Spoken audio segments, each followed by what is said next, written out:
Backstreet, la vidéo, c'est beau! Bonjour à tous et bienvenue dans le podcast de Koh-Lanta. Alors cet épisode de Koh-Lanta commence par Sarah qui se promène à 5h du matin, parce qu'on aime bien se promener sur les îles à 5h du matin, au bord de l'eau, et forcément vu que c'est en pleine nuit et qu'elle n'a pas de lumière, elle voit la bouteille d'eau du jeu de confort qui arrive au bord de l'eau, et elle se dit « Tiens, je vais aller réveiller toute mon équipe », et forcément se faire réveiller par Terminator sur une île déserte à 5h du matin, ça fait plaisir. Debout! Debout! Debout! Il y a l'épreuve du jeu de confort! Oh, une murène! Ce qui est marrant, c'est que dans le montage, on voit très bien que les jaunes sont réveillés en pleine nuit, genre à 5h du matin, et que les rouges, eux, sont réveillés à 10h. Injustice! Oh, une murène! On apprend que l'épreuve d'immunité, si elle est gagnée, permettra d'aller chercher des gens qui sont sur l'île des bannis, vous savez les 4 joueurs qui sont sur l'île des bannis, et de les intégrer à son équipe, d'en choisir 2. Mais parmi les bannis, il y a 2 hommes, mais il y a aussi 2 femmes. Et Sarah a son avis sur les femmes. Mais si on prend des femmes, on va s'handicaper, il vaut mieux prendre des hommes! Vous savez ce qu'il faudrait? C'est des hommes avec des seins! Ça c'est bien! Des bites et des seins! C'est ça! Des bites et des seins! Des bites et des seins! Oh, une murène! Mais avant l'épreuve d'immunité, les jaunes et les rouges vont faire leur marché sur l'île des bannis pour voir qui ils ont envie de choisir s'ils gagnent l'épreuve. Alors forcément, les bannis, ils se vendent. Et dans les bannis, il y a Philippe. Je vous promets que si vous me choisissez, je vous rapporte des choses à manger jamais vues sur Koh-Lanta. Du jamais vu. Du bouc, de l'éléphant, du Danny Brognard. J'en ai vu, il y en a dans le coin. Je suis sûr que je peux le choper. Alors forcément, les autres bannis de l'île balancent que Philippe n'a jamais rien pêché. Quoi? J'ai jamais rien pêché? Si, j'ai pêché! Quoi? J'ai débossé la forêt. Oui, mais j'ai peut-être débossé la forêt, mais j'ai replanté après. Même les coquillages, je les replante pour que ça fasse des crabes. Camille est vraiment très embêtée puisque c'est elle qui doit choisir parmi les bannis.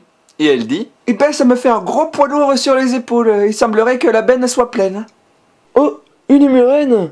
Ensuite, on a droit à une épreuve de confort complètement incompréhensible avec des explications de Denis Brognard complètement incompréhensibles. J'explique. Vous êtes sur la plage, chacun de part et d'autre, au milieu de l'eau, il y a des planches surélevées. Sur les planches surélevées, il y a une corde à nœuds. Pour aller attraper la corde à nœuds, il faut des poufs. Les poufs, vous les voyez sur la plage, mais il n'y a pas tous les poufs. Il y a des poufs qui sont dans les bois, il y a des poufs cachés. Quand vous allez trouver des poufs cachés, quand vous allez trouver tous les poufs, vous venez dans l'eau, vous n'allez pas sur la plateforme en bois, vous allez à 10 mètres de chaque côté de la plateforme en bois. Vous n'avez pas le droit d'aller sur la plateforme en bois. Ensuite, vous allez sur les poufs, enfin il y en a un sur les poufs, les autres tiennent les poufs. Vous montez sur les poufs, vous avancez jusqu'à la plateforme en bois. Si vous arrivez à monter sur la plateforme en bois, vous faites tomber la corde à nœuds et là vous prenez la corde à nœuds, vous montez, quand vous êtes sur la plateforme en bois, vous avez gagné. Attention, vous n'avez pas le droit d'utiliser vos mains. Et puis forcément, vu que l'épreuve, elle est tellement dure et tellement compliquée, et ben au bout d'un moment, Denis, il dit: attention, changement de règle, vous avez le droit d'utiliser vos mains. Moi, tout ce que j'ai retenu de cette épreuve, c'est ça. Fais touche la plateforme. Touche la plateforme. Touche la plateforme. Touche la plateforme. Bref, de toute façon, comme d'hab, c'est les rouges qui perdent. En plus, Sarah, c'est la dernière. Elle a pas encore réussi à monter à la corde à nœuds. Et elle est vénère. Aidez-moi à grimper! Elle est tellement vénère, Sarah, qu'elle pourrait faire des pompes dans l'eau. Enculé! Voilà. Tire à la corde de Koh-Lanta. Je pense que je vais gagner. Oh non, il a gagné. L'équipe des jaunes gagne de la bouffe. En plus des bannis, ils prennent Philippe. Philippe a enfin une équipe, il va pouvoir faire des pièges. Eh bien, ils repartent avec une mini pirogue de bouffe. Et là, Philippe, sur le trajet, fait: par contre, la mini pirogue, ça serait bien de la garder. Je pense que je vais dresser des crabes à s'en servir pour aller pêcher pour nous. Si c'est possible. Et forcément, quand on a perdu un jeu, on se rend compte de tout ce qui va pas. Et sur l'île de l'équipe des jaunes, la bouffe manque. N'est-ce pas, Sarah? Mais putain, ça fait 4 jours qu'on mange rien! Même pas de la créatine!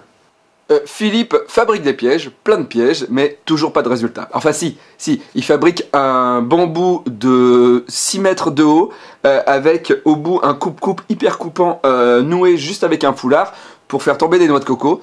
Au final, forcément la noix de coco elle tombe, mais il rajoute juste du danger. Par exemple, si le coupe-coupe tombe en même temps, tu peux mourir.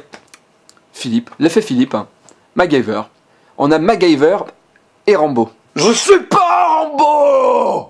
Ensuite, c'est les rouges qui vont voter. Qui va être éliminé. Est-ce que c'est Bernard ou Michael qui vont être éliminés? Eh bien, c'est Michael qui est éliminé. C'est normal, un chauffeur de taxi, de base, c'est chiant.